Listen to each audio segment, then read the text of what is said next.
He's always doing the things that are just right and does them in a timely fashion for him. He does. I mean, there's so much to talk about this trade, how it's impacted the Golden State Warriors. I mean, I'll start off with points in the paint. The Warriors didn't get points in the paint. I mean, if you look at it, they ran their offense and they get some back doors. They legitimately has a guy that if he has a guy on his back, now don't have to be a mismatch, he takes advantage of it. They didn't get to the free throw line where they could slow and get and have a team in a half-court situation. When you look at stats, GA and the Bill, he gets 26 and he's 5 of 8 from the field and maybe only taking 1 or 2 threes. Anybody's gotten 10, 11 double-digit free throw attempts. I love that is he understands his game. I know where Jimmy's going to get his buckets from. He's not one of these players who's like, some of these young guys, they going to take step backs. They're going to do that. Jimmy Butler is elbow in, occasional three, but more importantly, he's going to take advantage if you make a mistake. And then he has the best players to play with as far as basketball IQ. There's some times where you watch guys with high basketball IQ. If I'm playing with GA and GA backs door and I miss him, it's over. But if I'm playing with GA and I throw it at the same time he's cutting, we're on the same page. But if GA cuts and then I'm throwing it, you miss that second.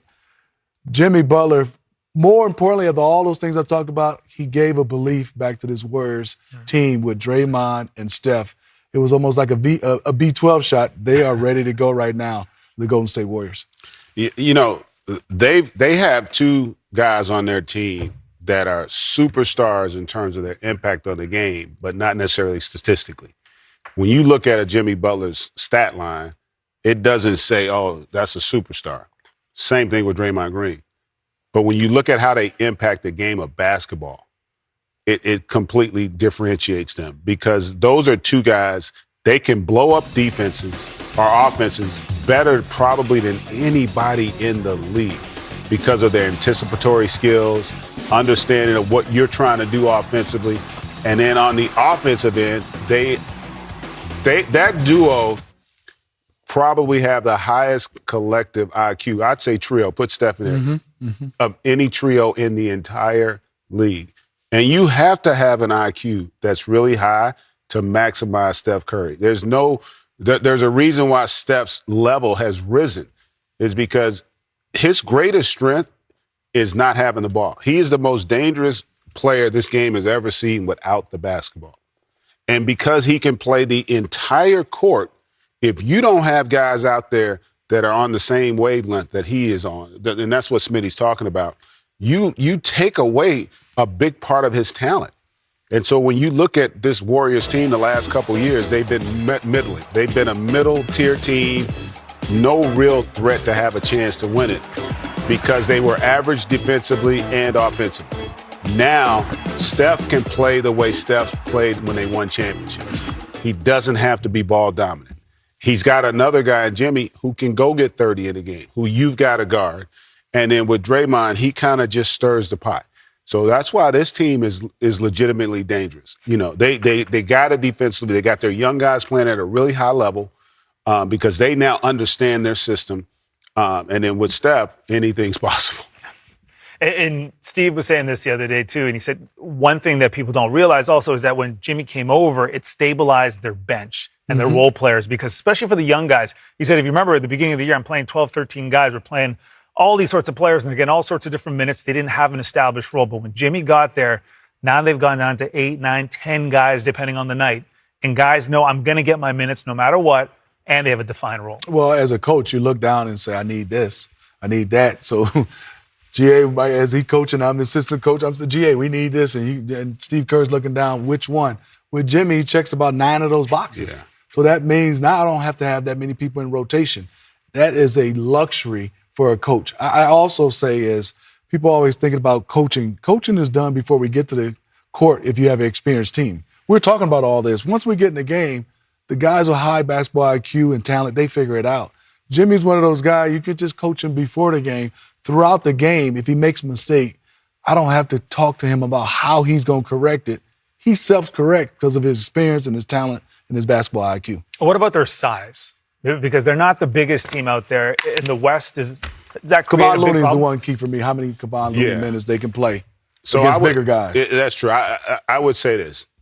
there's two teams. There's really one team, and that would be Denver, because size is relative to how it's used. In today's game, you don't have a lot of bigs. Şengün is like that, where you have to worry about their back to the basket scoring. And this is where a guy like Draymond helps you, because even with an advantage, you don't, for 40 minutes, have to double. You don't have to compromise your defense. Now, Draymond's not going to shut Jokic down. He's not going to shut Şengün down. But because of Looney, okay, he can buy me maybe 15 minutes of the game.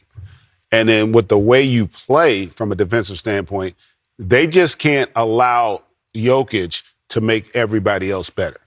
You know, and so they would figure out the size is not as big. You're seeing the same dynamic with the Lakers. The advantage you have now is, can your wings control the defensive backboard?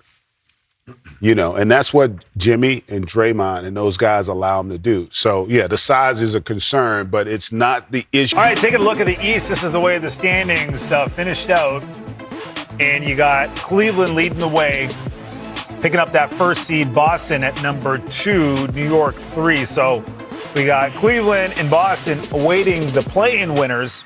New York's taking on Detroit in the first round. Indiana taking on Milwaukee. As far as the play-in is concerned, you got Orlando and Atlanta, Chicago and Miami. But let's start with the defending champions, the Boston Celtics, who over the last, 2 months or so, Smitty, have been playing some great basketball. They have. I just love how they've managed this entire season. You know, when you have a Drew Holiday, a Derek White, and also a Jason Tatum, who played a lot of basketball. Then in the summertime, they went and obviously won the gold medal for us.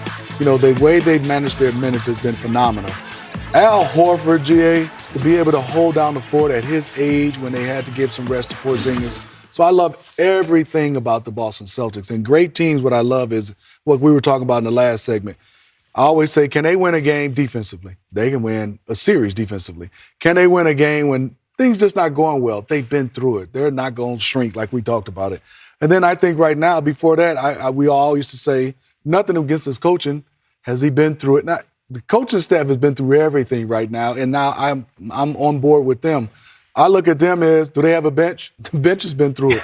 Do they have size? They have everything. Now, could they not win it because some teams can catch a fire against them?